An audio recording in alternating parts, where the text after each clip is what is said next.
Hello, good morning सभी को।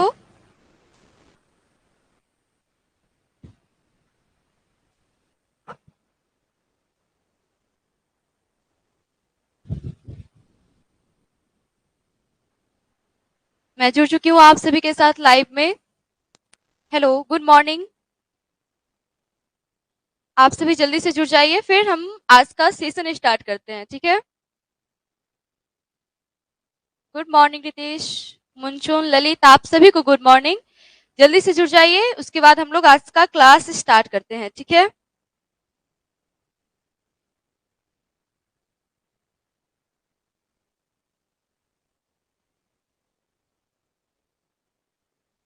Good morning Shivam,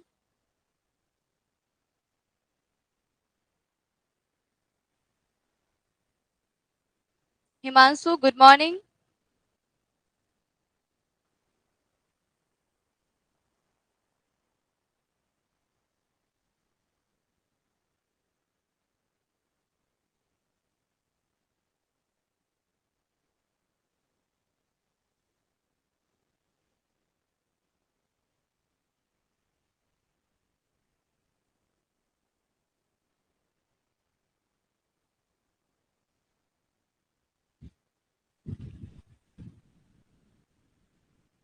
good morning सभी को।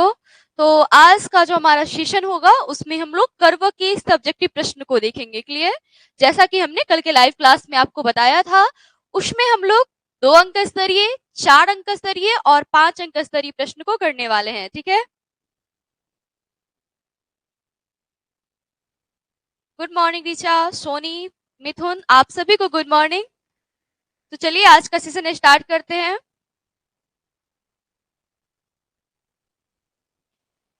आज का जो हमारा सेशन होगा वो सब्जेक्टिव क्वेश्चन का होगा, ठीक है। हम लोगों ने अभी तक कर्व के चैप्टर एक्सप्लेनेशन, ठीक है,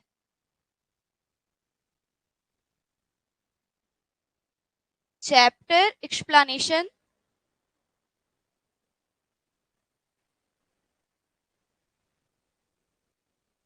और ऑब्जेक्टिव क्वेश्चन को देखा है, ठीक है, और ऑब्जेक्टिव क्वेश्चन को किया है। इसमें आपको कोई भी प्रॉब्लम नहीं हुआ होगा, ठीक है। और आज का जो हमारा सेशन है उसमें हम लोग सब्जेक्टिव क्वेश्चन को करेंगे, ठीक है। सब्जेक्टिव क्वेश्चन में हम लोग 2 अंक स्तरीय, 4 अंक स्तरीय और 5 अंक स्तरीय प्रश्न को करेंगे।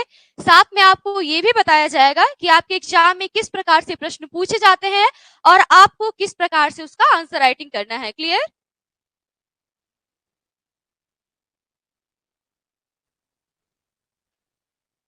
तो चलिए चलते हैं। कर्वक किनकी रचना है? आप लोग एक बार कमेंट कीजिए, कर्वक किनकी रचना है, ठीक है। कर्वक किनकी रचना है? आज जिस चैप्टर का हम लोग सब्जेक्टिव प्रश्न करने वाले हैं उसके रचनाकार कौन है, ठीक है। उसके रचनाकार कौन है?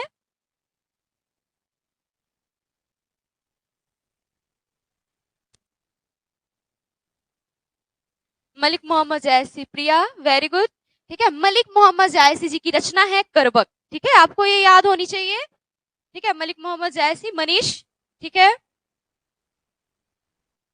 मलिक मोहम्मद जायसी जी की रचना है कर्वक, ठीक है। तो चलिए आज हम लोग चलते हैं आज के सेशन पे, ठीक है। हमारा जो कर्वक है वह मलिक मोहम्मद जायसी जी की रचना है, ठीक है।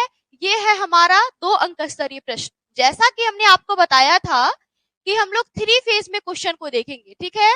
2 अंक स्तरीय, 4 अंक स्तरीय और 5 अंक स्तरीय, ठीक है। आपको ये भी बताया जाएगा कि किस प्रकार के प्रश्न आपके एग्जाम में 2 अंक स्तरीय प्रश्न में पूछे जाते हैं, 4 अंक स्तरीय में पूछे जाते हैं और 5 अंक स्तरीय प्रश्न के तौर पे पूछे जाते हैं। क्लियर? शिवम, हाँ बिल्कुल, 12th का पढ़ सकते हैं आप। आपको 12th में काफी आसानी रहेगी, ठीक है।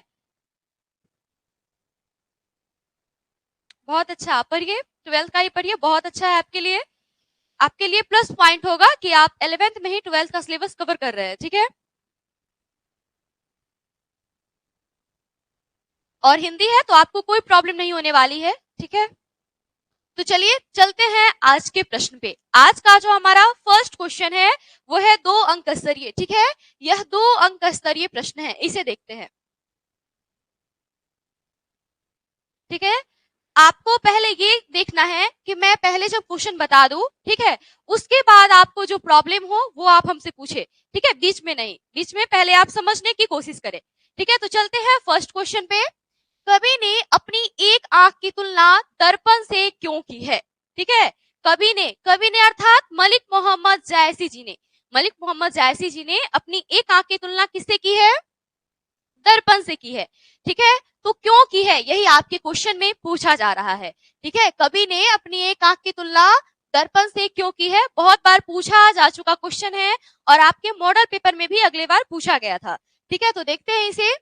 कवि स्वयं को समदर्शी मानते हैं। अब देखिए, समदर्शी, समदर्शी मतलब, सम मतलब आपने मैथ्स में पढ़ा होगा, सम मतलब बराबर, सम मतलब क्या होता है? बराबर, ठीक है। और दर्शी अर्थात देखने वाले, दर्शी अर्थात देखने वाले, ठीक है, अर्थात सभी को बराबर रूप से देखने वाले, ठीक है। कवि स्वयं को समदर्शी मानते हैं, अर्थात वो ऐसा मानते हैं कि मैं सभी को एक ही दृष्टि से देखता हूं। क्लियर?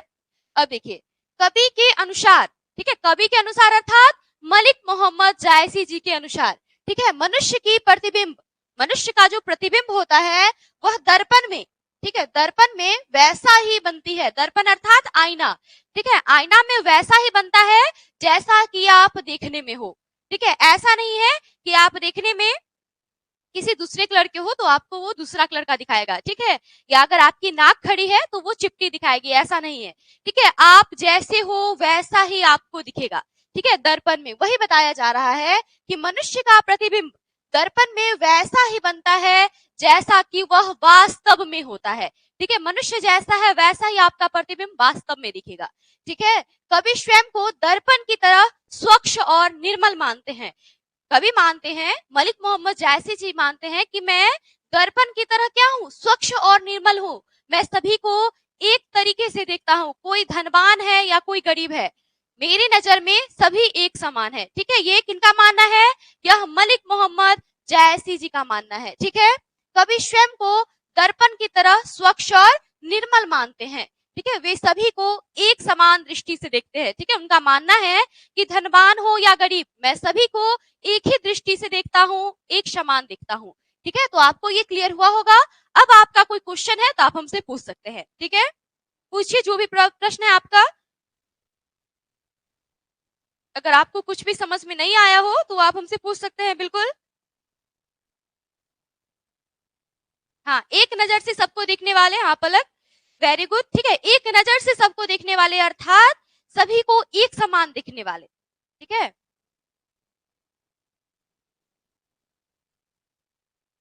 कोई प्रॉब्लम है किसी को तो आप हमसे शेयर करें, हम पूरी कोशिश करेंगे कि आपको वो प्रॉब्लम नहीं रहे, ठीक है।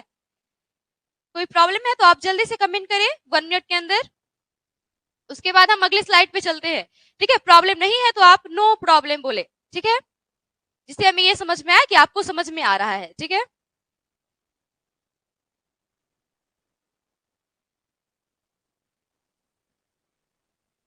निर्मल, निर्मल अर्थात होता है स्वच्छ, जिसमें नी, देखिए निर्मल का,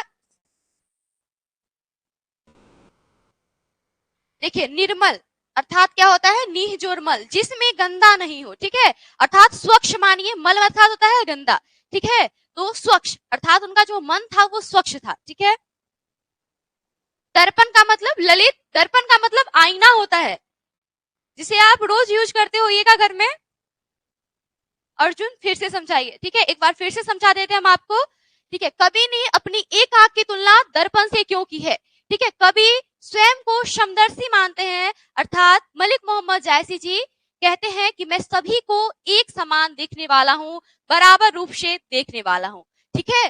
कवि के अनुसार मनुष्य का प्रतिबिंब दर्पण में वैसा ही बनता है, ठीक है। मलिक मोहम्मद जायसी जी बोलते हैं कि मनुष्य का जो प्रतिबिंब है वह दर्पण में वैसा ही बनेगा जैसा कि वह देखने में है। क्लियर?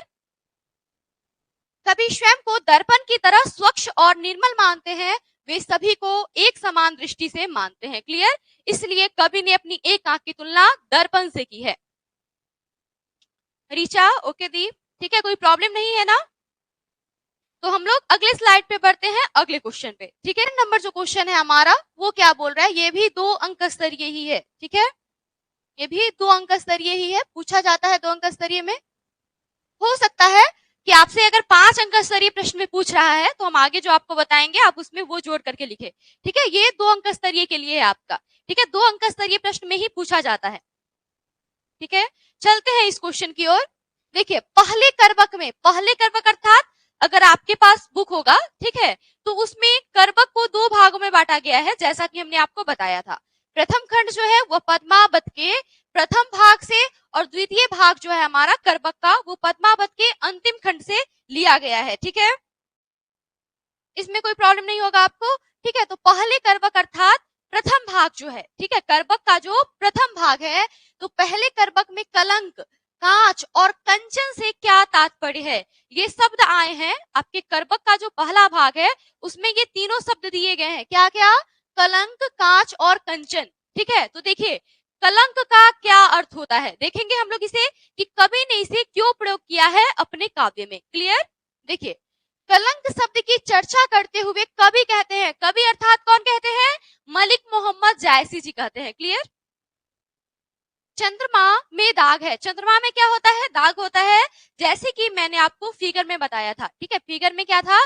चंद्रमा में दाग था। ठीक है, चंद्रमा में क्या है? दाग है, फिर भी वह संसार में प्रकाशमान है। फिर भी वह क्या है? संसार में प्रकाशमान है, वह संसार को रोशनी देता है, वह प्रभा युक्त है। प्रभा अर्थात रोशनी। ठीक है, वह संसार को रोशनी देता है। अतः गुणवान में कुछ अवगुण भी हो तो उसका अवगुण मौन रहता है। तो उसका अवगुण क्या रहता है? मौन रहता है। अगर आप पढ़ने में बहुत तेज हो, ठीक है, और अगर आप थोड़ा सा बदमाश भी हो तो चलेगा, क्योंकि आप पढ़ने में क्या हो? अच्छे हो। ठीक है, तो ऐसा होता है, आमतौर पे ऐसा देखा जाता है। मलिक मोहम्मद जायसी जी भी ऐसा मानते हैं कि गुणवान में अगर कुछ अवगुण भी हो तो वह उसका जो अवगुण है वह मौन रह जाता है। क्लियर? देखिए, लेखक कहते हैं, अब अगला है, देखिए आपने कलंक को समझा। ठीक है, कलंक अर्थात जो चंद्रमा में जो दाग है, ठीक है, उसी के बारे में बताया गया है। अगला है कांच। देखिए, लेखक कहते हैं जिस प्रकार कच्चा सोना को घड़िया में तपाकर सोना बनाया जाता है। घड़िया का अर्थ क्या होता है? आप लोग हमें कमेंट सेक्शन में बताएं, घड़िया का क्या अर्थ होता है। ठीक है, हमने आपको पढ़ाया था, कल के ऑब्जेक्टिव क्वेश्चन में भी हम लोगों ने किया था, घड़िया का क्या अर्थ होता है। ठीक है, बताइए आप लोग। तब तक मैं पानी पी लेती हूँ। ठीक है, बताइए घड़िया का क्या अर्थ होता है?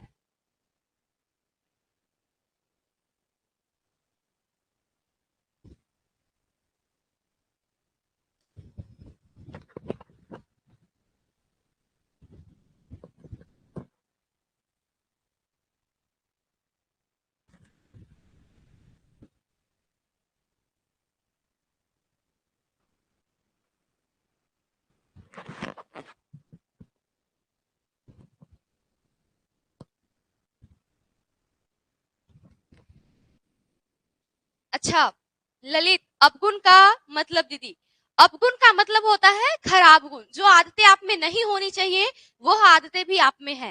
ठीक है, जैसे कि अगर आप लेट से उठते हो सुबह में तो ये आप में अवगुण है। ठीक है, तो अवगुण समझा आप लोगों ने?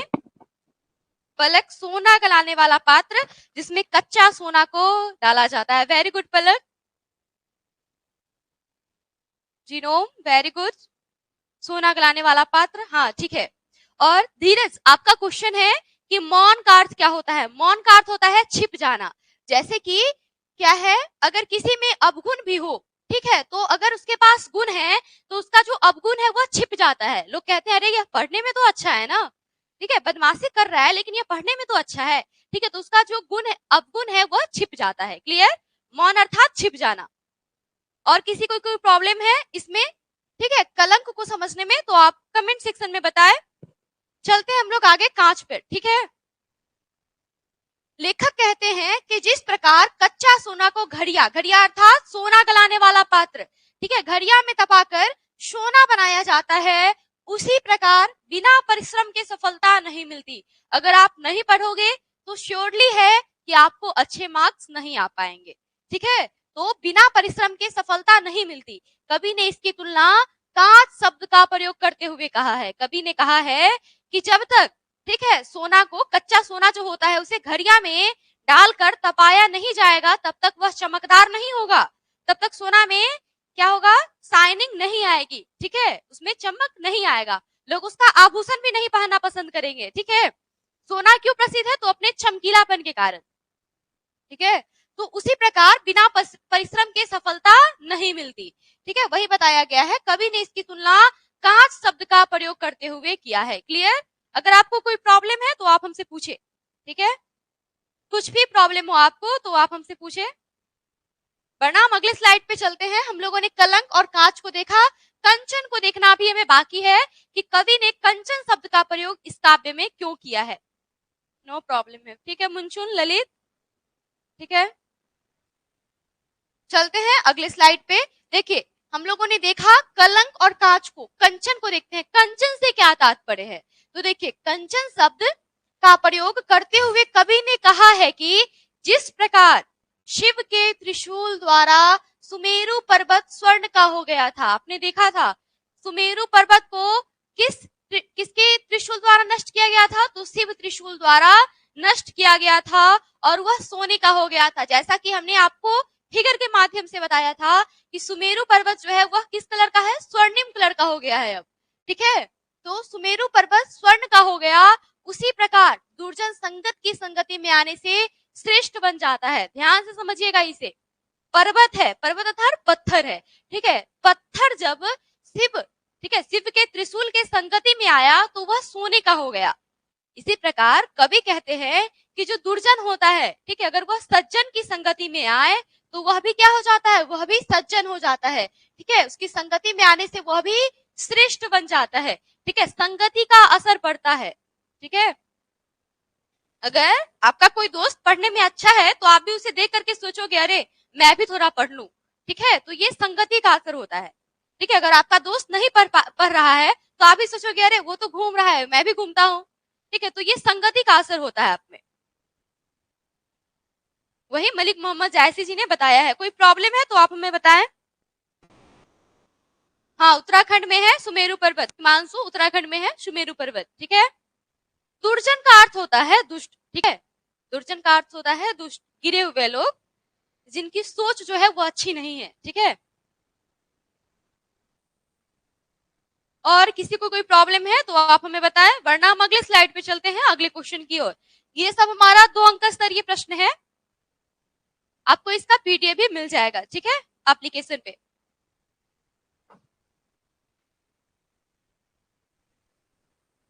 समझ में आ गया सभी को?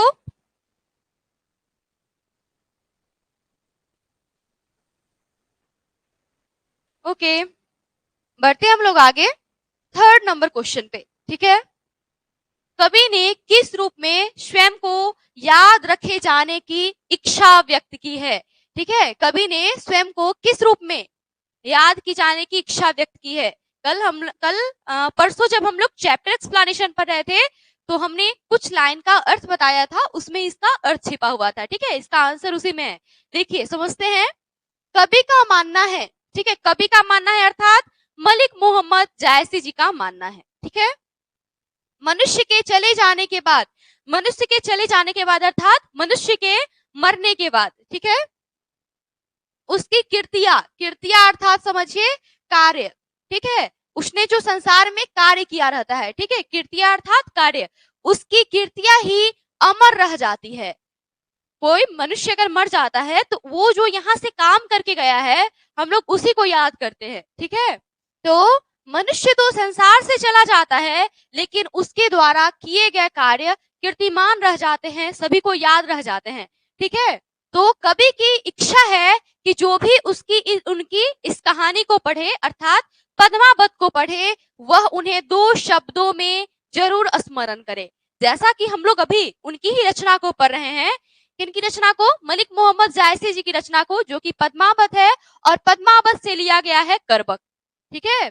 तो कवि मलिक मोहम्मद जायसी जी का यह इच्छा था कि वह उनके मरने के बाद संसार में इस कहानी को जो भी पढ़े वह उन्हें 2 शब्दों में याद रखे, और आज हम लोग उसे उन्हें याद कर रहे हैं, ठीक है, यह पढ़ रहे हैं। तो कोई प्रॉब्लम है तो बताइए, कोई प्रॉब्लम है आपको बताइए, किसी शब्द में भी जो आपको समझ में नहीं आ रहा है, ठीक है, वो भी आप हमसे पूछ सकते हैं, बिल्कुल।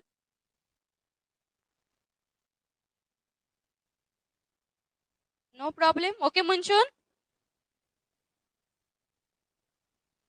कीर्तिमान, देखिए कीर्तिमान अर्थात यादगारी के रूप में समझिए, यादगार, ठीक है, यादगार रह जाते हैं।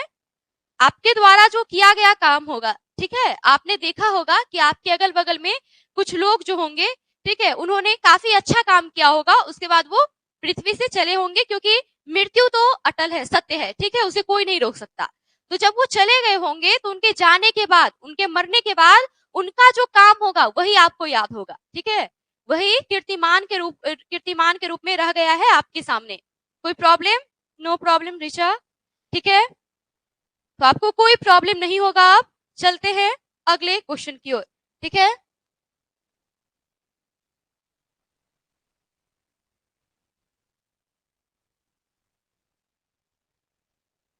क्या पूछ रहे हैं आप धीरज? फिर से क्वेश्चन कीजिए, क्या पूछ रहे हैं आप?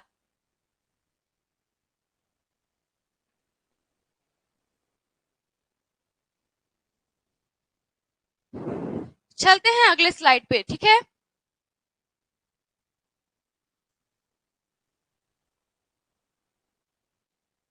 देखिए यहाँ पे ये भी 2 अंक स्तरीय प्रश्न ही है, आपके एग्जाम में पूछा जाता है प्रायः। रकत कैलई, ठीक है, गाढ़ी प्रीति रकत कैलई, ये लाइन आपने अपने पाठ पुस्तक में पढ़ा होगा, ठीक है। तो रकत कैलई का क्या अर्थ है? रकत कैलई का क्या अर्थ है? तो यह अवधी भाषा का शब्द है। किस भाषा का शब्द है? अवधी भाषा का शब्द है, ठीक है, अवधी भाषा का शब्द है, ठीक है। तो रकत कैलई का क्या अर्थ है, यही आपको बताना है। तो चलिए चलते हैं अपने आंसर की ओर। कवि कहते हैं अर्थात मलिक मोहम्मद जायसी जी कहते हैं, ठीक है, उन्होंने अपने इस काव्य को रकत की लेई लगाकर जोड़ा है। किस काव्य को? तो पद्मावत को, ठीक है, पद्मावत को, ठीक है। कवि कहते हैं कि उन्होंने इस काव्य को रकत की लेई लगाकर जोड़ा है तथा अपने आंसुओं से सींचा है। आपने पढ़ा होगा, ठीक है, गाढ़ी प्रीति रकत के लिए यहाँ पे उन्होंने बताया है कि हमने इस काव्य को क्या किया है, अपने रकत के लेई द्वारा जोड़ा है और आपने आंसुओं से सींचा है, ठीक है, और अपने आंसुओं से सींचा है। अर्थात इस पंक्ति के माध्यम से कवि क्या कह रहे हैं, आप समझे। कवि के कहने का तात्पर्य है कि उन्होंने अपने इस काव्य को अर्थात अपनी इस रचना को, पद्मावत को, ठीक है, अपने कलेजे के खून से रचा है, अर्थात काफी परिश्रम के बाद लिखा है, ठीक है, यही कहना चाह रहे हैं कवि। कोई प्रॉब्लम है तो पूछे आप, कोई प्रॉब्लम है तो आप पूछे हमसे। धीरज, आप पूछ रहे हैं स्मरण, ठीक है, स्मरण का अर्थ होता है याद रह जाना, ठीक है, स्मरण अर्थात याद।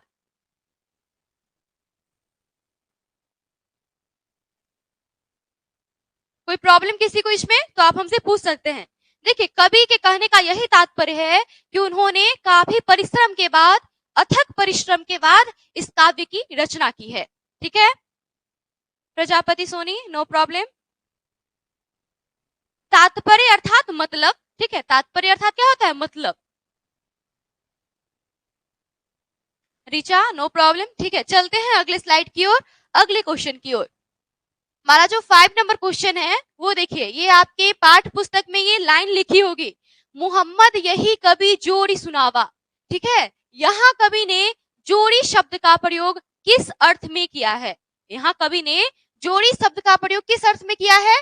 जोड़ी, देखिए ये जो जोड़ी है यह अवधी भाषा का शब्द है। किस भाषा का शब्द है? अवधी भाषा का, ठीक है। एक प्रकार की बोली है अवधी, ठीक है, क्षेत्रीय भाषा है अवधी, तो अवधी भाषा का यह शब्द है। तो मोहम्मद यही कवि जोड़ी सुनावा, देखिए इसे कवि ने जोड़ी क्यों कहा है, ठीक है। तो कवि के काव्य की भाषा अवधी है, ये आपको पता होनी चाहिए, क्योंकि पद्मावत की भाषा क्या है? पद्मावत की भाषा अवधी है, ठीक है।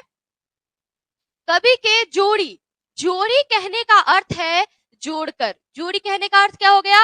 जोड़कर। उन्होंने अपने काव्य को अपने कलेजे के खून से रचा है तथा अपने आंसुओं से सींचा है, ठीक है, अपने कलेजे के खून से जोड़ा है उसे, ठीक है, रकत के लई से जोड़ा है, अर्थात अपने खून से उसे जोड़ा है, ठीक है, और अपने आंसुओं से सींचा है। जोड़ी अर्थात जोड़कर, ठीक है, जोड़ी का अर्थ क्या होता है? जोड़कर। यह अवधी भाषा का शब्द है, इसका हिंदी होता है जोड़कर। कोई प्रॉब्लम है तो आप हमसे पूछे।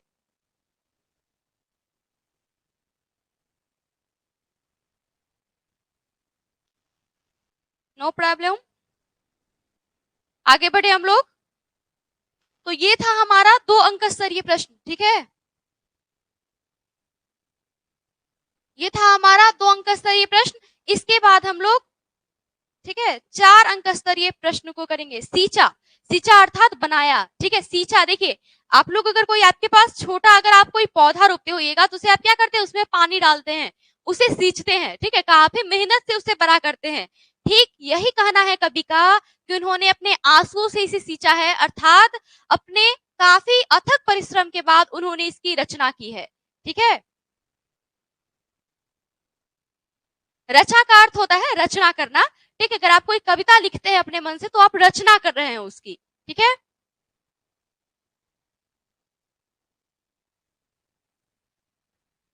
और कोई किसी को प्रॉब्लम?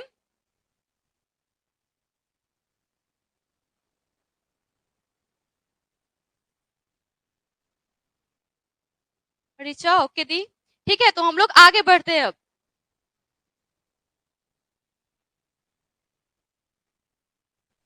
तो ये था हमारा 2 अंक स्तरीय प्रश्न, और अब हम लोग 4 अंक स्तरीय प्रश्न को करेंगे, ठीक है।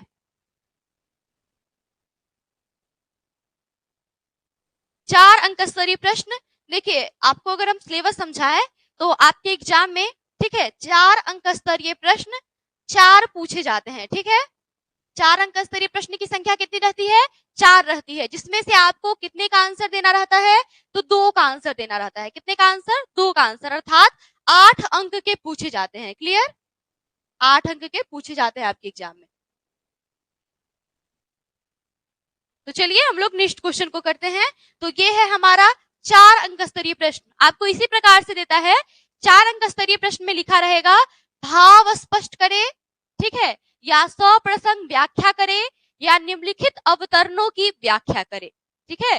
अर्थ स्पष्ट करे, इसी प्रकार से आपको ये क्वेश्चन दिया जाता है 4 अंक स्तरीय प्रश्न में। आपको इसमें से किसी भी चैप्टर का एक लाइन दे देगा, ठीक है, और आपको बोलेगा कि इसका भाव स्पष्ट करे। तो किस प्रकार से करते हैं देखते हैं हम लोग, ठीक है। आपके लिए महत्वपूर्ण, ठीक है, बताया जा रहा है कि इसे किस प्रकार से लिखा जाता है। देखिए, प्रस्तुत पंक्तियां किसके द्वारा रचित है, तो मलिक मोहम्मद जायसी जी के द्वारा रचित है, ठीक है। ये तो आपको याद होगा किसके द्वारा रचित है।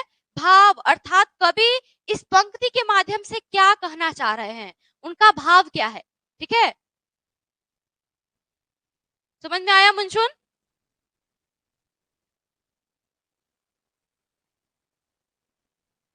तो देखिए चलते हैं, प्रस्तुत पंक्तियां किसके द्वारा रचित है, मलिक मोहम्मद जायसी जी के द्वारा रचित है, ठीक है। करबक से ली गई है, और कहां से लिया गया है, करबक से लिया गया है। आपके पाठ्य पुस्तक में जो करबक कविता है वहीं से ये पंक्ति ली गई है, ठीक है, वहीं से लिया गया है ये पंक्ति, ठीक है। तो इस काव्य में कवि ने प्रेम कथा का वर्णन किया है। इस काव्य में कवि ने क्या किया है, प्रेम कथा का वर्णन किया है। तो देखते हैं किस प्रकार से इसे लिखेंगे। देखिए, प्रथम पंक्ति आप लीजिएगा, आपको कोई लाइन दे दे तो लिखिएगा प्रस्तुत पंक्तियां लेखक का नाम। यहाँ पे क्या लिखेगा, लेखक का नाम, ठीक है। लेखक अर्थात कवि, मानिए कवि, ठीक है, कविता है तो कवि होंगे। द्वारा रचित करबक से लिया गया है। यहाँ आप चैप्टर का नाम लिखेंगे कि किसके द्वारा लिखा गया है और किस चैप्टर से लिया गया है। क्लियर, ठीक है। इस काव्य में कवि ने क्या बताया है, उसका मेन निचोड़ क्या है, तो इस काव्य में कवि ने प्रेम कथा को दर्शाया है। किसकी प्रेम कथा को, तो राजा रतन सेन तथा रानी पद्मावती, ठीक है। तो इस काव्य में कवि ने प्रेम कथा को दर्शाया है, प्रेम कथा का वर्णन किया है। क्लियर, इतना आपको क्लियर हुआ। तो ये तो था आपका चैप्टर इंट्रोडक्शन। चैप्टर इंट्रोडक्शन समझे कि अर्थात इसे किसने लिखा है, ठीक है, लिखने वाला कौन है, और यह किस चैप्टर से लिया गया है ये पंक्ति। क्लियर। ऋचा, सुवासित का अर्थ होता है वसना, ठीक है। हम लोग आगे देखेंगे, पढ़ते हैं तो आपको हम बताएंगे इसमें सुवासित का क्या अर्थ होता है, ठीक है।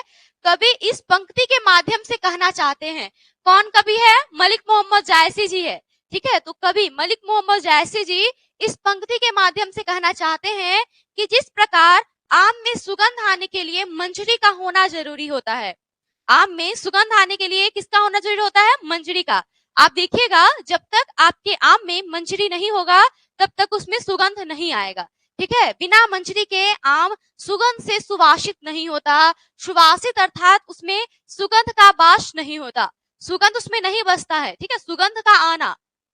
ठीक है, समझ में आया ऋचा? सुवासित का क्या अर्थ होता है? अर्थात उसमें वास नहीं करता है। ठीक है, जब तक उसमें मंजरी नहीं आता है तब तक उसमें सुगंध वास नहीं करता है। ठीक है,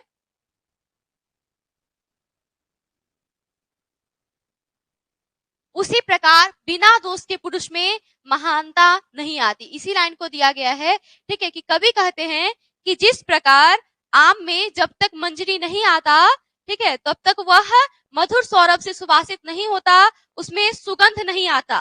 ठीक है, उसी प्रकार अगर पुरुष में दोष नहीं है तो उसमें महानता कैसे आएगी? ठीक है, दोष किसी भी व्यक्ति का गुण दोष उसमें होना अनिवार्य है। ऐसा कोई व्यक्ति नहीं है जिसमें दोष न हो। ठीक है, सभी में गुण और दोष दोनों होते हैं। ठीक है, क्लियर? आपको कहीं कोई प्रॉब्लम है तो आप हमसे पूछ सकते हैं अभी, वरना हम चलते हैं अगले स्लाइड पे।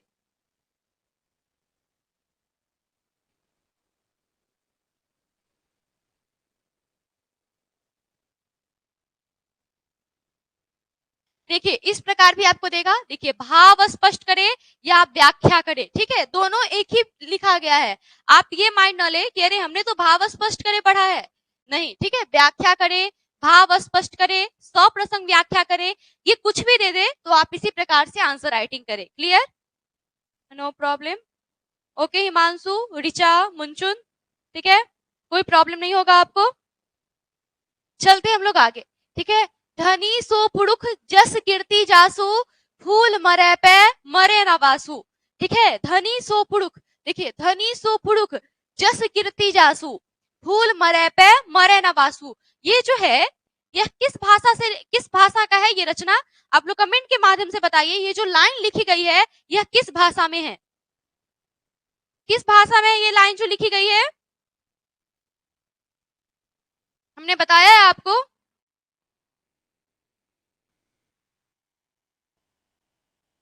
बताइए किस भाषा में है? अवधि में। पलक, वेरी गुड। प्रजापति, सोनी, ठीक है। मुंचुन, आप सभी का आंसर सही है। अवधि में है। प्रिया, सही है। ठीक है, अवधि में है। तो अवधि में पुरुष, पुरुष लिखा आता है पुरुष। ठीक है, अवधि में पुरुष का अर्थ क्या होता है? हिंदी में उसका पुरुष होता है। क्लियर? ठीक है, तो देखते हैं हम लोग। हमने पहले क्या पढ़ा था कि पहले हम लोग लिखेंगे चैप्टर इंट्रोडक्शन को, अर्थात इसे किसने लिखा है और यह किस चैप्टर से लिया गया है। ठीक है, चैप्टर इंट्रोडक्शन एक प्रकार से ये समझिए किस लाइन का इंट्रोडक्शन देना है, किसे किसने लिखा है और यह किस चैप्टर से लिया गया है। क्लियर? ऋचा, हाँ अवधि है। हिमांशु, सही है, अवधि होगा। ठीक है, प्रस्तुत पंक्तियां कवि मलिक मोहम्मद जायसी द्वारा रचित करबक से लिया गया है। किससे लिया गया है? करबक से लिया गया है। क्लियर? किसके द्वारा रचित है? तो मलिक मोहम्मद जायसी द्वारा रचित है। ठीक है, इस काव्य में कवि ने प्रेम कथा का वर्णन किया है। सेम लिखेंगे जैसा कि हमने, दिखाती हूं मैं आपको, जैसा कि हमने पिछले स्लाइड में लिखा था। ठीक है, देखिए, प्रस्तुत पंक्तियां मलिक मोहम्मद जायसी द्वारा रचित करवक से ली गई है। इस काव्य में कवि ने प्रेम कथा का वर्णन किया है। ठीक इसी प्रकार, ये तो इंट्रोडक्शन है। ठीक है, तो सब में एक ही होगा, अतः इसमें हम इस चैप्टर का इंट्रोडक्शन दे दिए कि लिखा किसने है और किस चैप्टर से लिया गया है। ठीक है, अब चलते हैं हम लोग आगे। इस पंक्ति में, इस पंक्ति के माध्यम से, ठीक है, इस पंक्ति के होगा। ठीक है, इस पंक्ति के माध्यम से कवि कहना चाहते हैं कि पुष्प, पुष्प अर्थात क्या होता है? फूल। ठीक है, फूल के मुरझा जाने पर भी जिस प्रकार उसका सुगंध धरती पर ही रह जाता है, फूल मुरझा जाएगा फिर भी उसका जो सुगंध रहता है ना वो ऐसे ही रहेगा। अब आपके होता है, मतलब कि बहुत स्टूडेंट जो है हम देखते हैं, ठीक है, वो अपने बुक में फूल रखते हैं। ठीक है, तो आप देखिएगा फूल मुरझा जाएगा फिर भी उसका जो सुगंध है वो वैसे ही रहता है। ठीक है, फूल के मुरझा जाने पर भी उसका सुगंध जो रहता है वो रहता है उसमें। ठीक है, वही बताया गया है कि इस पंक्ति के माध्यम से कवि कहना चाहते हैं कि पुष्प के मुरझा जाने पर भी जिस प्रकार उसका सुगंध धरती पर ही रह जाता है, उसी प्रकार, देखिए ये तो इस लाइन का अर्थ हो गया, उसी प्रकार क्या, तो देखेंगे इसके अर्थ को, ठीक है। ठीक उसी प्रकार महान व्यक्ति भी, ठीक है, इस दुनिया से चले जाते हैं, लेकिन उनकी कीर्ति, उनका जो काम है वही इस दुनिया में रह जाता है, ठीक है, वही इस दुनिया में रह जाता है। फिर से एक बार हम आपको समझाएं, तो ये क्या बताना चाह रहे हैं मलिक मोहम्मद जायसी जी, कि फूल जो होता है ना, वह मुरझा जाने पर भी उसमें उसका सुगंध रह जाता है। ठीक उसी प्रकार व्यक्ति जो काम कर गया है इस दुनिया में, उसके मरने के बाद भी लोग उसे उस नाम से याद करते हैं कि अरे वो तो मर गया, लेकिन उसने यह काम किया है। क्लियर? आपको कोई प्रॉब्लम है तो आप हमसे पूछ सकते हैं। इस क्वेश्चन में अगर आपको कुछ भी समझ में नहीं आया हो तो आप हमसे पूछें।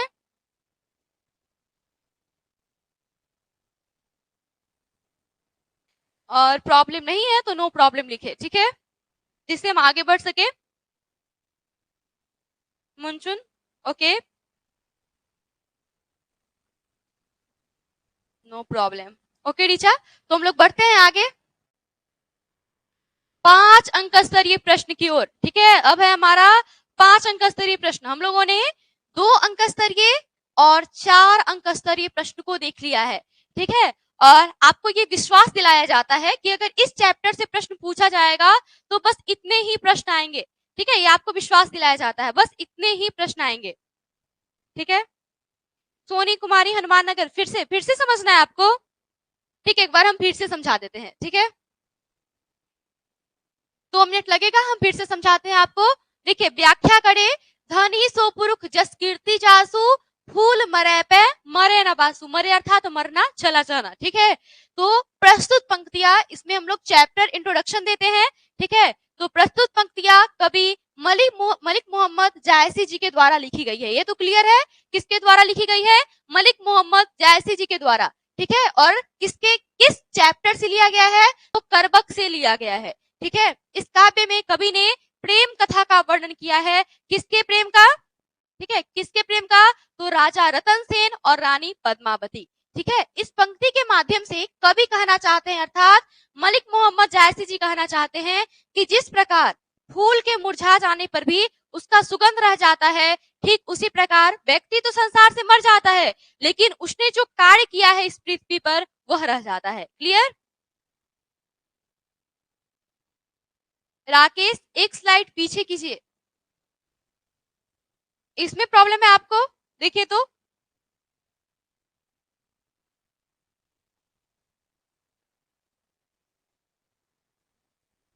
कोई प्रॉब्लम है तो जल्दी से बताइए, वरना हम आगे बढ़ते हैं, ठीक है।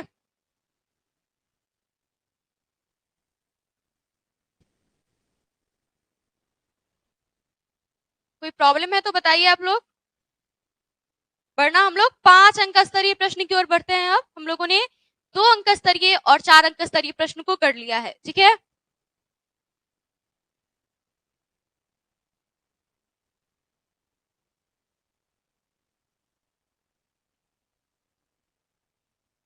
अच्छे से अभी से ही इसकी अच्छी से तैयारी करते चले, ठीक है। बाद में आप देखेंगे जब आप क्वेश्चन बैंक बनाए, एनालिसिस करें, तो आपके सारे प्रश्न आपको आते रहेंगे, ठीक है। ये तो हमारा बस फर्स्ट चैप्टर है। तो चलिए चलते हैं हम लोग 5 अंक स्तरीय प्रश्न की ओर। देखिए, पहले करबक में, अर्थात करबक कितने भागों में बटा हुआ है? 2 भागों में, ठीक है। करबक कितने भागों में बटा हुआ है? 2 भागों में बटा हुआ है, ठीक है। तो पहले करबक में ये पूछा जा रहा है, आपके क्वेश्चन में पूछा जाता है कि पहले करबक में व्यंजित जायसी के आत्मविश्वास का परिचय अपने शब्दों में दे। आत्मविश्वास अर्थात खुद पर विश्वास होना, ठीक है। जायसी ने अपने बारे में क्या क्या बताया है उसके बारे में लिखे। प्रथम, अर्थात आपको ये भी दे देगा कि करबक के प्रथम पद का सारांश लिखे, तो दोनों का आंसर जो होगा वो क्या होगा? वो सेम होगा, क्योंकि क्वेश्चन दोनों सेम ही है, ठीक है। अगर आपको बोला जाए कि करबक के प्रथम पद का सारांश लिखे, या बोला जाए पहले करबक में व्यंजित जायसी के आत्मविश्वास का परिचय अपने शब्दों में दे, तो दोनों का जो आंसर होगा वो सेम होगा, ठीक है। चलते हैं हम लोग आंसर की ओर। तो देखिए, इसमें क्या करेंगे हम लोग, मलिक मोहम्मद जायसी द्वारा रचित महाकाव्य पद्मावत का अंश है कौन? करबक, ठीक है। देखिए क्या लिखा गया है, करबक, ये जो करबक का सारांश लिख रहा है, तो हम कुछ एक लाइन करबक के बारे में लिखेंगे, ठीक है, कि यह कहां से लिया गया है और इसके लेखक कौन है। आप लोग कमेंट सेक्शन द्वारा बताएं कि करबक कहां से लिया गया है। ठीक है, करबक कहां से लिया गया है।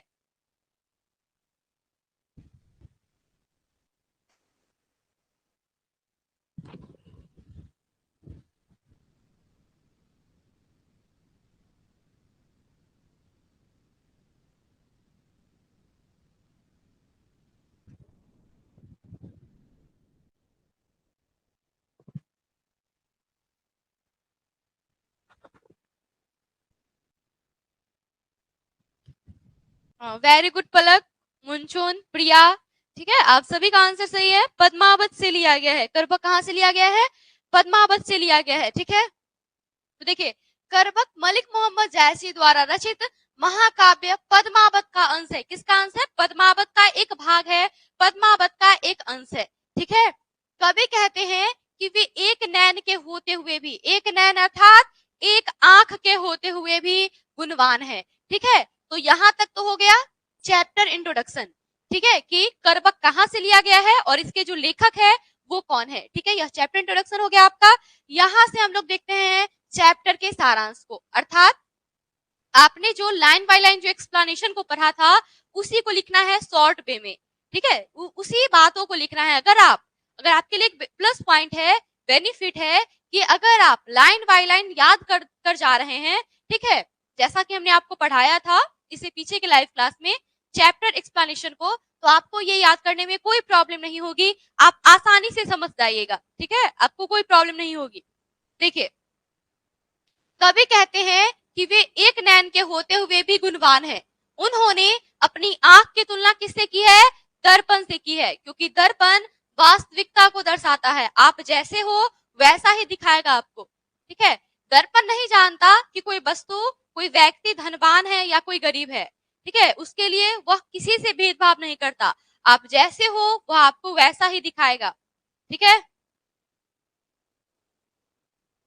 तो वही बताया गया है कि उन्होंने अपनी आंख की तुलना दर्पण से की है। उनका कहना है कि वे एक आंख के होते हुए भी, उनकी बाईं आंख खराब थी। आपको याद होना चाहिए कि मलिक मोहम्मद जायसी, दर्पण का अर्थ होता है ऋचा, आईना। हमने बताया इससे पीछे भी, दर्पण का क्या अर्थ होता है, आईना, जो कि आप रोज यूज करते हैं अपने घर पे। समझ में आया, दर्पण का अर्थ होता है आईना। ठीक है, तो ये क्या बता रहे थे हम, उन्होंने अपनी आंख की तुलना दर्पण से की है। उनका कहना है कि वे एक आंख के होते हुए भी निर्मल एवं स्वच्छ है। एक आंख अर्थात उनकी जो एक आंख थी वो क्या थी, खराब थी। बाईं आंख जो उनकी थी वो खराब थी।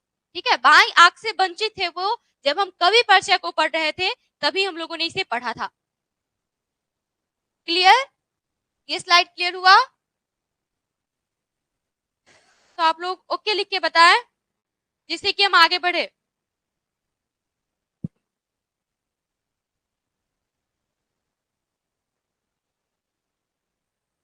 कोई प्रॉब्लम है? ओके प्रिया, ऋचा, तो बढ़ते हैं आगे। देखिए, जो भी उनकी काव्य को सुनता है, ध्यान दीजिएगा, उनकी अर्थात मलिक मोहम्मद जायसी जी की, मलिक मोहम्मद जायसी जी का कहना है, जो भी उनकी काव्य को सुनता है अर्थात मलिक मोहम्मद जायसी जी के काव्य को सुनता है वह मोहित हो जाता है। आपने पढ़ा होगा सोई विमोहा, विमोहा अर्थात मोहित हो जाना। ठीक है, जो भी उनको काव्य को सुनता है वह मोहित हो जाता है। कभी कहते हैं कि चंद्रमा में क्या है, दाग है। आप नाइट को देखें, चंद्रमा में क्या है, दाग है। ठीक है, फिर भी वह क्या है, फिर भी वह पूरे संसार को प्रकाशित करता है। चंद्रमा पूरे संसार को प्रकाशित करता है। ठीक है, कवि कहते हैं कि गुणवान पुरुष में कुछ अवगुण भी हो तो वह अवगुण जो होता है वह छिप जाता है। ठीक है, अवगुण भी हो तो वह छिप जाता है। गुणवान पुरुष में अगर कोई अवगुण भी हो तो वह क्या हो जाता है, छिप जाता है।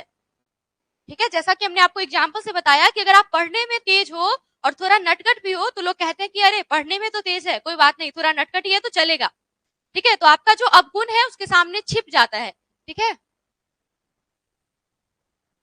देखिए, कवि का मानना है कि जिस प्रकार अकेला शुक्र नक्षत्रों के बीच उदित है, उदित अर्थात उगा हुआ है, नक्षत्रों के मध्य, अर्थात ये समझिए कि आकाश में नाइट के समय, ठीक है, थैंक यू सोनी। ठीक है, ये समझिए कि शुक्र नक्षत्रों के बीच उदित है अर्थात उगा हुआ है। ठीक है, तो जिस प्रकार अकेला शुक्र, शुक्र क्या होता है, शुक्र काफी चमकीला होता है। आप देखिएगा संसार संसार बोल रहे हैं, सॉरी, आसमान में बहुत सारे तारे होते हैं, लेकिन शुक्र तारा जो होता है वो सबसे अधिक चमकीला होता है। ठीक है, शुक्र जो होता है, शुक्र का चर्चा किया गया है। आप लोग ध्रुव ध्रुव जानते होइएगा कि ध्रुव सबसे अधिक चमकीला होता है। ठीक है, शुक्र जो ग्रह है, ठीक है, शुक्र जो तारा है वह सबसे अधिक चमकीला होता है। ठीक है, तो उसी प्रकार कवि ने अपनी एक आंख की से पूरी दुनिया को समझ लिया। समझिए इस लाइन को एक बार फिर से, हम फिर से बता रहे हैं आपको। ठीक है, आसमान में बहुत सारे तारे होते हैं, लेकिन उनमें जो शुक्र है वह सबसे अधिक चमकीला होता है। ठीक उसी प्रकार कवि ने अपनी एक आंख की तुलना किससे की है, इसी शुक्र तारे से की है कि पूरा संसार जो है वह तारे के समान है, लेकिन मेरा जो आंख है वह शुक्र तारे के समान है कि मैं बस एक आंख का हूं। ठीक है, मेरे पास बस एक आंख है, लेकिन मैंने पूरी दुनिया को समझ लिया है अपनी बस एक आंख से। कवि के पास बाई आंखें नहीं थी, वे बाई आंख से वंचित थे, जैसा कि हमने आपको पीछे बताया है। ठीक है, कोई प्रॉब्लम है आपको तो बताइए। चलिए, जब तक आम में मंजरी नहीं होती, अगला जो आपका पॉइंट है, आपके पास बुक होना चाहिए। ठीक है, आप अपने सामने बुक रखिए तो आपको और अच्छे से समझ में आएगा, आपके पास कोई प्रॉब्लम ही नहीं आएगी। ठीक है, मेरा मानना है कि आपके पास एक बुक होना चाहिए हिंदी का। ठीक है, तो देखिए, जब तक आम में मंजरी नहीं होती तब तक उसमें सुगंध नहीं आता। आप देखिएगा ठंडी के मौसम में आप आम के पेड़ के पास जाइए, आपको सुगंध नहीं आएगा। ठीक है, आपको लगेगा ही नहीं कि आम का पेड़ है। ठीक है, जैसा सब पौधा वैसा ही आपको आम का पौधा भी मिलेगा। ठीक है, लेकिन वही जब आम में मंजरी आ जाता है, ठीक है, बसंत के बाद अगर आप जाए आम के पेड़ के पास तो आपको एक अलग ही सुगंध का अनुभव होगा। ठीक है, एक अलग ही सुगंध का अनुभव होगा आपको। ठीक है, वही बताया गया है कि जब तक आम में मंजरी नहीं होती तब तक उसमें सुगंध नहीं आता। ठीक है, मंजरी को अवधि में डाब कहा जाता है, जैसा कि हमने आपको बताया था कोयलिया। ठीक है, जब तक आम में मंजरी नहीं होती तब तक उसमें सुगंध नहीं आता। कभी आगे कहते हैं, अगर आपको ये समझ में आ गया तो हम आगे पढ़ते हैं कि मलिक मोहम्मद जायसी जी आगे क्या कह रहे हैं। ठीक है, कोई प्रॉब्लम है? No problem. ऋचा प्रजापति सोनी, किसी के पास कोई प्रॉब्लम है तो आप हमसे शेयर करें, हम आपको पूरी कोशिश करेंगे कि आपको कोई प्रॉब्लम नहीं आए। ठीक है, कोई प्रॉब्लम नहीं आएगी आपको, नो प्रॉब्लम। ओके मुंचुन, तो हम लोग आगे बढ़ते हैं। आप सभी के कमेंट आ गए हैं, हमने देख लिया है, किसी को कोई प्रॉब्लम नहीं है। ठीक है, चलते हैं आगे। देखिए, कभी आगे कहते हैं, ठीक है, कभी आगे कहते हैं, ठीक है, मलिक मोहम्मद जायसी जी आगे कह रहे हैं कि समुद्र का पानी क्या है, समुद्र का पानी खारा है। समुद्र का पानी क्या है, खारा है। आपने देखा होगा समुद्र का पानी कैसा होता है, खारा होता है। वह पीने योग्य होता है क्या, नहीं होता है पीने योग्य। समुद्र का पानी पीने योग्य होता है क्या, बताइए तो। समुद्र का पानी पीने योग्य नहीं होता है। हमारे पास बस 2.4% ही जल है जिसे हम लोग पी सकते हैं। ठीक है, 97% जो जल है वह महासागरों में निहित है, महासागरों में पाया जाता है। ठीक है, तो वही बताया गया है, समुद्र का पानी खारा है इसलिए वह असूझ और अपार है, हम लोग उसका उपयोग नहीं कर रहे हैं। ठीक है, वह असूझ है, इग्नोर। ठीक है, असूझ अर्थात हम लोग उस पर ध्यान नहीं दे रहे। ठीक है, अपार है अर्थात बहुत सारा है। ठीक है, समुद्र हमने आपको फिगर के माध्यम से बताया था। ठीक है, आप लोग ने बहुत से लोगों ने समुद्र घुमा होगा। ठीक है, बहुत से स्टूडेंट ने समुद्र घुमा होगा, तो आप लोगों ने देखा होगा कि अगर आप इस पार से समुद्र को देखें तो आपको बहुत दूर दूर तक कुछ नहीं दिखाई देता है। ठीक है, बस पानी ही पानी दिखता है। तो समुद्र क्या है, असूझ और अपार है। ठीक है, अगर आप लोगों ने किसी ने नहीं देखा हो तो आप गूगल पे सर्च करके देख सकते हैं, यूट्यूब पे देख सकते हैं। ठीक है, तो देखिए आगे, इसलिए वह असूझ और अपार है। कभी कहते हैं जब सुमेरु पर्वत को शिव त्रिशूल द्वारा नष्ट किया गया था। ठीक है, क्लास बेलसंड में है, ठीक है। हमारी जो ऑफलाइन क्लास चलती है वो बेलसंड में चलती है, ठीक है। एपेक्स इंग्लिश क्लासेज के नाम से चलती है हमारी क्लास बेलसंड में, ठीक है। बेलसंड सीतामढ़ी। देखिए, समुद्र का पानी खारा है इसलिए वह असूझ और अपार है, ठीक है। कवि कहते हैं जब सुमेरु पर्वत को शिव त्रिशूल द्वारा नष्ट किया गया था। किस पर्वत को?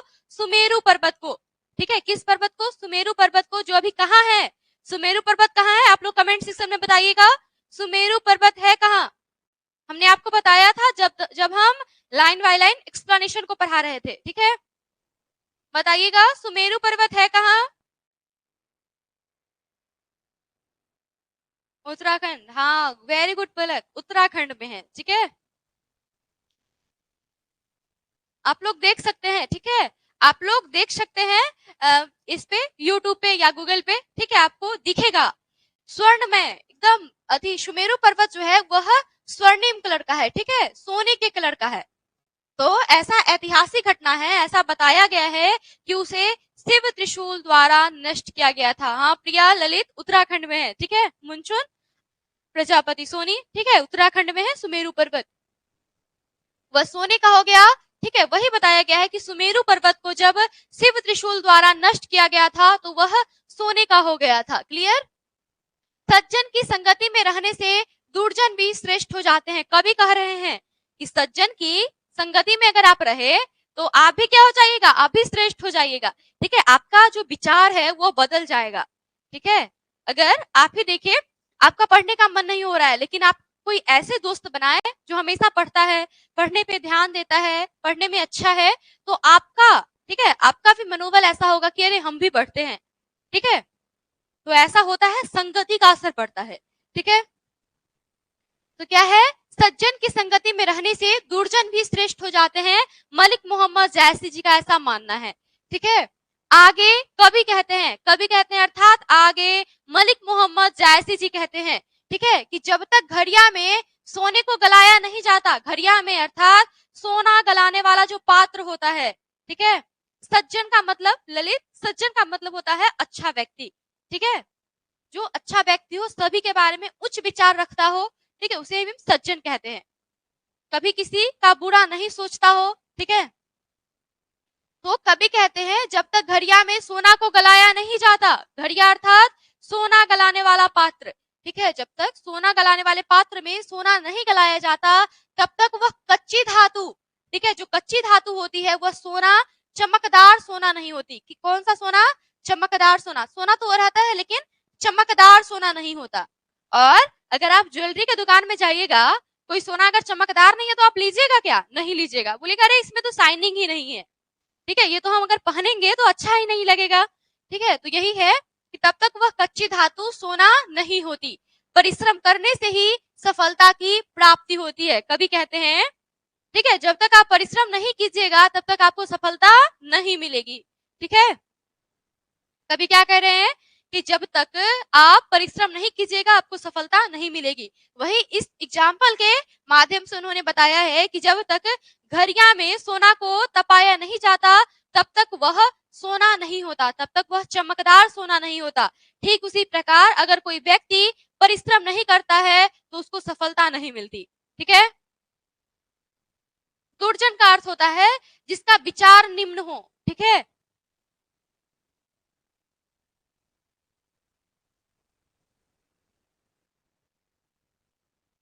चलिए, कभी कहते हैं कि वह एक नैन के होते हुए भी गुणवान है। कभी क्या कह रहे हैं? उनके पास एक ही आंख है, कवि के पास एक आंख है, वह बाई आंख से वंचित है, आपको पता होगा, ठीक है। हम आपको इसलिए रिकॉल करवा रहे हैं क्योंकि यह ऑब्जेक्टिव में पूछा जाता है कि कवि में कौन सा दोष था, तो कवि में नेत्र दोष था, ठीक है, वे बाई आंख से वंचित थे, ठीक है। तो कवि कहते हैं कि वह एक आंख के होते हुए भी गुणवान है, ठीक है। उनकी गुण की वजह से बड़े बड़े रूपवान लोग उनका चरण पकड़कर कुछ पाने की इच्छा से उनकी मुख की ओर देखते हैं, ठीक है, कुछ पाने की इच्छा से उनकी मुख की ओर देखते हैं कि कुछ, ठीक है, कुछ विचार, ये कुछ अपना विचार कुछ हमें दे जिससे हमें भी श्रेष्ठता आए, ठीक है। तो कोई प्रॉब्लम है आपको तो आप हमसे पूछ सकते हैं, वरना हम 5 अंक स्तरीय जो हमारा सेकेंड क्वेश्चन है उसे हम लोग देखेंगे, ठीक है।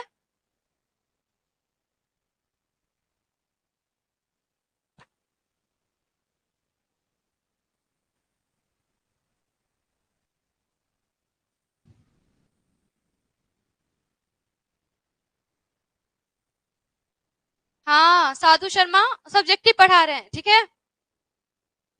आज आपका करबक कंप्लीट हो जाएगा, आपको कोई प्रॉब्लम नहीं रहेगा, ठीक है। कोई भी प्रॉब्लम हो तो आप हमसे, जब हम 5 चैप्टर कर लेंगे, ठीक है, जब हम 5 चैप्टर कर लेंगे तो आपसे, ठीक है, 1 चैप्टर, 2 चैप्टर, 3 चैप्टर, 4 चैप्टर और 5 चैप्टर, आपके जितने भी प्रॉब्लम होंगे सभी को करवाया जाएगा, ठीक है। आप निश्चिंत रहिए, बिल्कुल आपको कोई प्रॉब्लम नहीं आने वाली है। तो चलते हैं हम लोग अगले क्वेश्चन पे, ठीक है।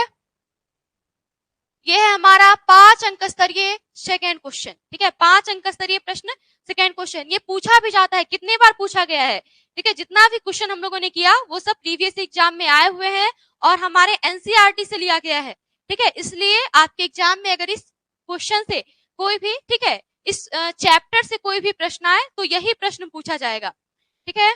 हाँ, पीडीएफ पलक, आपको पीडीएफ मिल जाएगा, बिल्कुल मिल जाएगा, सभी को एप्लीकेशन पे पीडीएफ मिल जाएगा, ठीक है।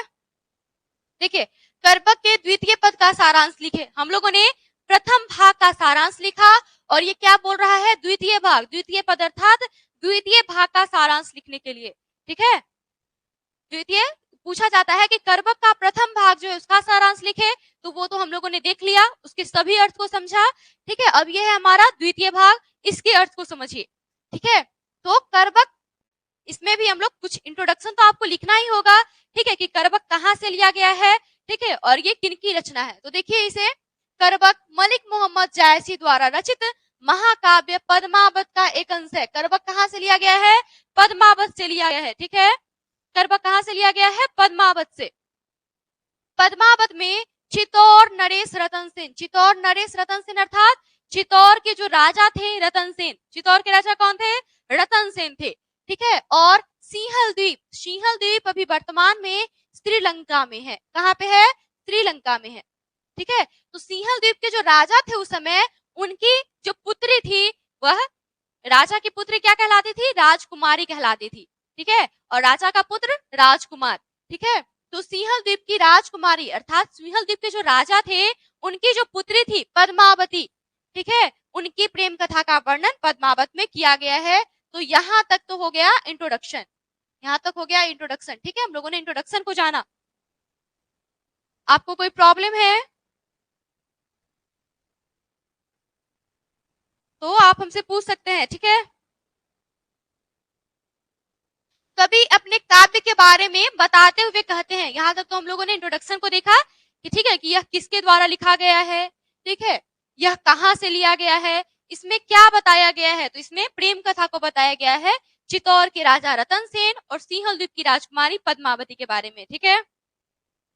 कवि अपने काव्य के बारे में बताते हुए कहते हैं कि मैंने इस काव्य को अपने कलेजे के खून से रचा है, अपने कलेजे के खून से रचा है अर्थात बहुत परिश्रम के बाद लिखा है, ठीक है। उनकी काफी एनर्जी लगी है इसे लिखने में, उन्होंने अथक परिश्रम के बाद इसे लिखा, ठीक है। मैंने इस काव्य को अपने कलेजे के खून से रचा है तथा अपने आंसुओं से सींचा है, ठीक है। जिसने भी मेरे इस काव्य को सुना उसे प्रेम की पीड़ा का अनुभव हुआ।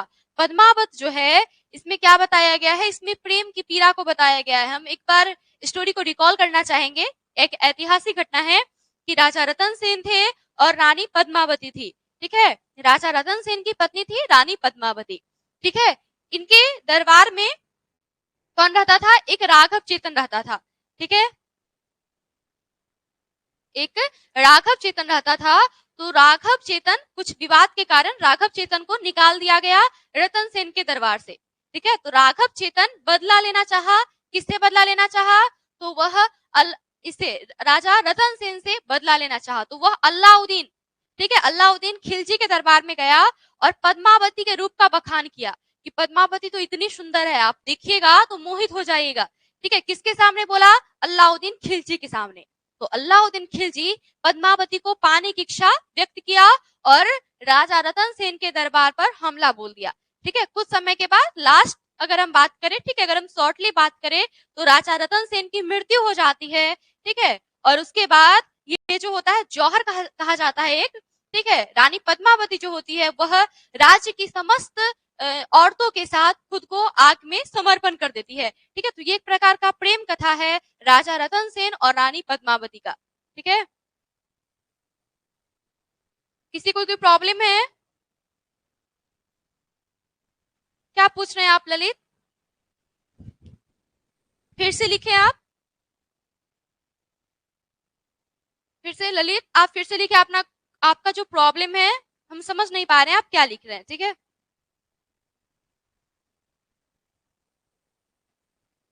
देखिए यहाँ पे, जिसने भी मेरे इस काव्य को सुना है उसे पीड़ा का अनुभव हुआ है। मैंने इस काव्य की रचना यह जानकर की कि यह मेरे न रहने के बाद, कवि बोल रहे हैं कि मैंने इस काव्य की रचना अर्थात पद्मावत की रचना, ठीक है, यह सोच कर की कि मेरे मरने के बाद, ठीक है, हम एक बार पढ़ाते रहे फिर से उसे रिपीट कर देंगे, आपको कोई प्रॉब्लम होगा तो पूछिएगा, ठीक है? मैंने इस काव्य की रचना यह जानकर की कि यह मेरे मरने के बाद इस संसार में मेरी आखिरी निशानी होगी, ठीक है? उन्होंने ये सोचा कि मैं तो मर जाऊंगा, लेकिन मेरी जो यह रचना है वह जब लोग पढ़ेंगे तो वो मुझे याद करेंगे, ठीक है? और आज हम मलिक मोहम्मद जायसी जी को याद कर रहे हैं तो उनकी इन रचनाओं की वजह से उनकी इच्छा पूरी हुई है, ठीक है? अब ना वह रतन सेन है, क्या बता रहे हैं कि अब ना वह रतन सेन है। 1 मिनट।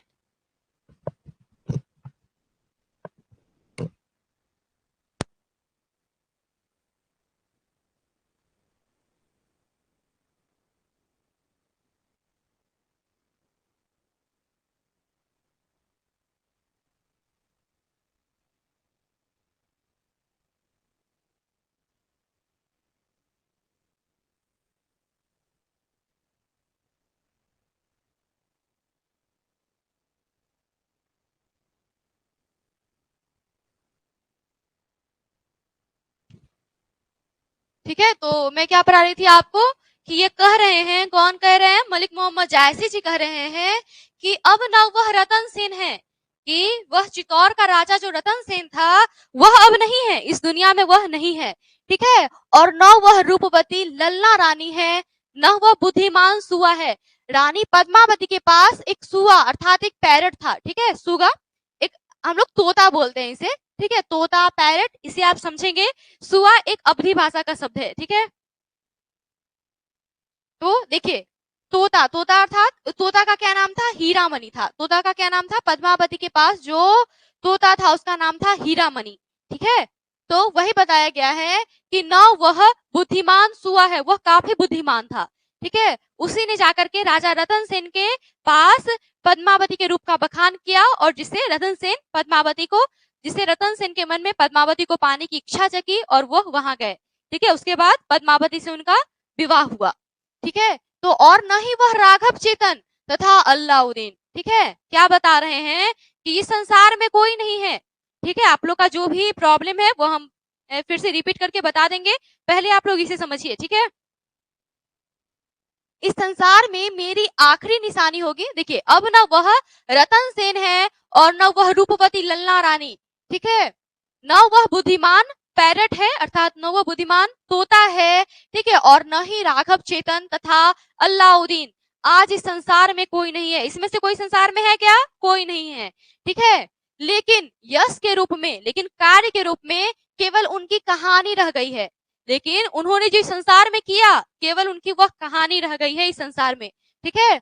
आगे कभी कहते हैं कि जिस प्रकार पुष्प के मुरझा जाने पर भी उसका सुगंध रह जाता है, पुष्प अगर मुरझा जाता है फिर भी उसका सुगंध जो रहता है वह रह जाता है, ठीक है? ठीक उसी प्रकार मानव के मर जाने पर भी उसकी कीर्ति इस संसार में रह जाती है। मानव मर जाता है लेकिन उसने जो कार्य किया है वह इस संसार में रह जाता है, ठीक है? मलिक मोहम्मद जायसी का मानना है, ठीक है, मलिक मोहम्मद जायसी जी मानते हैं, ठीक है, कि इस संसार में यश ना तो किसी ने बेचा है और ना ही किसी ने खरीदा है, ठीक है? कवि कहते हैं कि जो भी मेरे कलेजे के खून से रचित इस काव्य को पढ़ेगा वो हमें 2 शब्दों में याद रखेगा। जो भी इस पद्मावत को पढ़ेगा वो हमें 2 शब्दों में जरूर याद करेगा, ठीक है? अब आपका जो प्रॉब्लम है वो आप हमसे पूछे। ललित, क्या पूछ रहे हैं आप? अल्लाउद्दीन का मतलब, ठीक है, देखिए अल्लाउद्दीन का मतलब होता है, अल्लाउद्दीन नाम था एक व्यक्ति का, अल्लाउद्दीन खिलजी, ठीक है, दिल्ली के शासक रहा करते थे वो, अल्लाउद्दीन खिलजी, ठीक है? यश मतलब होता है कार्य, ठीक है? अगर कोई मर जाता है तो उसके द्वारा जो किया गया कार्य होता है आप उसे याद करते हैं, ठीक है। तो यही बताया गया है कि यश ना तो किसी ने बेचा है, अगर कोई काम है वह दूसरे ने किया है तो आप उसे कितना भी पैसा दीजिएगा कि अरे ये बोलो कि यह काम मैंने किया, तो बोलेगा क्या? नहीं। उसके मन में तो ये रहेगा ना कि नहीं, अरे ये काम तो उसने किया है, ठीक है। यही बताया गया है कि यश ना तो किसी ने बेचा है और ना ही किसी ने खरीदा है। अगर कोई काम किसी ने किया है तो वह खरीदा नहीं जा सकता और नहीं बेचा जा सकता है, ठीक है। ललित समझ में आया? अलाउद्दीन खिलजी, ठीक है, शासक थे। यह समझ में आया? एश कुमार, आपका फुल नेम नहीं है इसमें, एश कुमार है, आपको समझ में आया? यश का मतलब क्या होता है? ऋचा, काव्य का अर्थ, ठीक है। काव्य अर्थात होता है कविता, ठीक है। कविता का जो भी पद्य जो भाग होता है, ठीक है, पद्य खंड भी इसको बोलते हैं हम लोग, ठीक है। हमारे पाठ्य पुस्तक में गद्य खंड और काव्य खंड 2 खंड दिए गए हैं, तो इसमें आपको कविताएं मिलेगी, ठीक है। इसमें आपको क्या मिलेगी? कविताएं मिलेगी, और इसमें आपको मिलेगा निबंध, कहानी, ठीक है। निबंध, कहानी, संभाषण, ये सब इसमें मिलेगा, ठीक है। कोई प्रॉब्लम है और किसी को तो आप हमसे बता सकते हैं, ठीक है। तो आज आपका करबक जो है वह कंप्लीट हो गया होगा। आपको कहीं से भी कोई प्रॉब्लम है करबक में तो आप हमसे पूछे, ठीक है।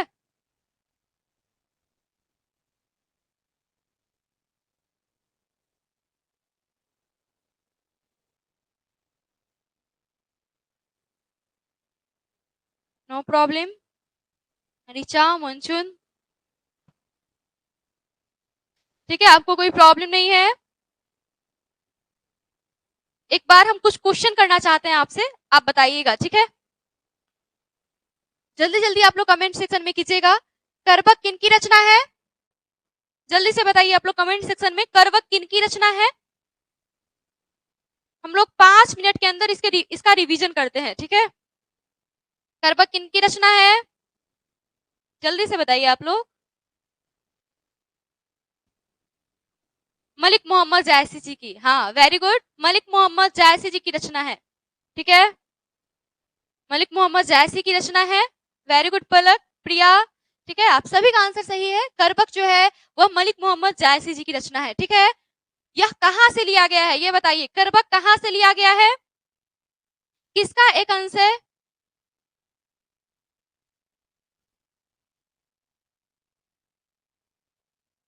कहां से लिया गया है ये? हाँ मिथुन, एश कुमार, हमने आप सभी का कमेंट देखा, मलिक मोहम्मद जायसी जी की रचना है।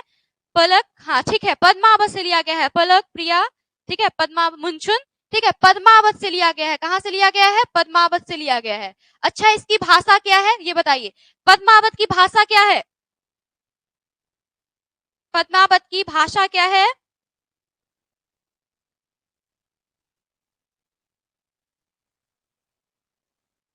पद्मावत की भाषा क्या है? अवधि, वेरी गुड पलक, ठीक है। मुंचुन, साधु शर्मा, प्रजापति सोनी, मिथुन, आप सभी का आंसर सही है। पद्मावत की भाषा अवधि है, ठीक है। ये प्रश्न जो है आपसे ऑब्जेक्टिव में पूछे जाते हैं, ठीक है। तो आपको कोई प्रॉब्लम नहीं होनी चाहिए, अब आपको कोई प्रॉब्लम नहीं होगा, ठीक है।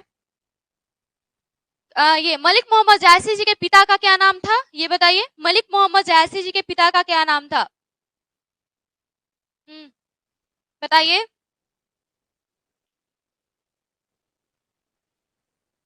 मलिक मोहम्मद जायसी के पिता का क्या नाम था?